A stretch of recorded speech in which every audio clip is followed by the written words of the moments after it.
inaantok ka. Ay, syempre naman, partner. Kasi ang daming pwedeng mangyaring aberya kapag inaantok ka, di ba? Ay, nako talaga naman. Anong ginagawa mo pag nagmamaneho ka ng inaantok?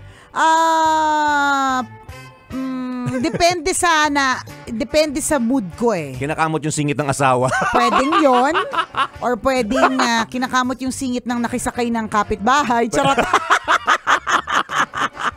O hindi, pero dapat kapag tayo po ay nagmamaneho, we are in a great condition to drive. Yes. In a good condition, healthy condition to drive. Nakakondisyon po sa madaling salita. Hindi ka antok ka.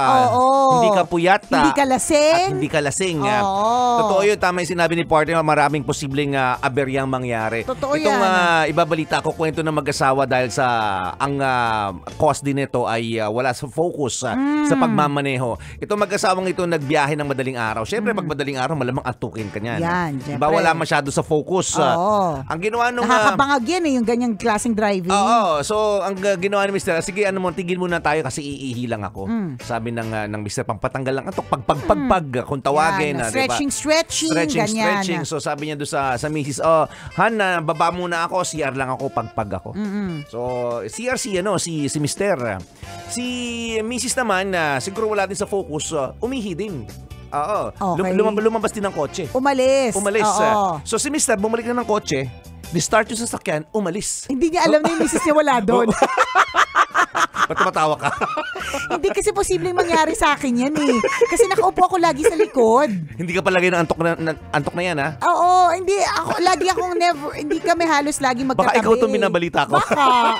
Feeling ko posibleng mangyari ito dun sa mga, so ang sakay ay lagi nasa likod. So gets mo na yung nangyari. Gets ko, partner, naiwan siya. Ilang kilometro ito. Ilang araw siyang naiwan.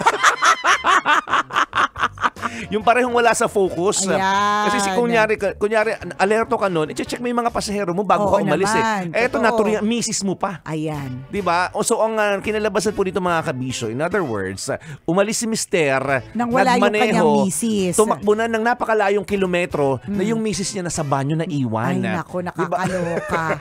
Gracious. Kasi kung nasa wisyo ka niyan, magpapaalam ka. Oo. Sasabihin mo, iihi din ako. Tama. Diba? O kaya, ang fear ko pa dyan, partner, yung phone niya naiwan niya pa. Parehong nasa loob ng sasakyan. Ayun na nga, baka mamalasing ka nga naman. Tsaka kung nasa focus ka, i-check mo ulit lahat ng pasahero mo bago ka umalis. Check mo nakasakay na po ba? Nandito na ba ang lahat? Diba? Nakapag-stretching na. Yun yung sinasabi natin na kailangan pag nagmamaneho ka, nakafocus ka. Tama. You are para in walang good aberya. condition. Correct. Isang malaking check. O, ayan na. Focus lang dito sa pagmamaneho. Kabisyo kong kuyang Grab driver.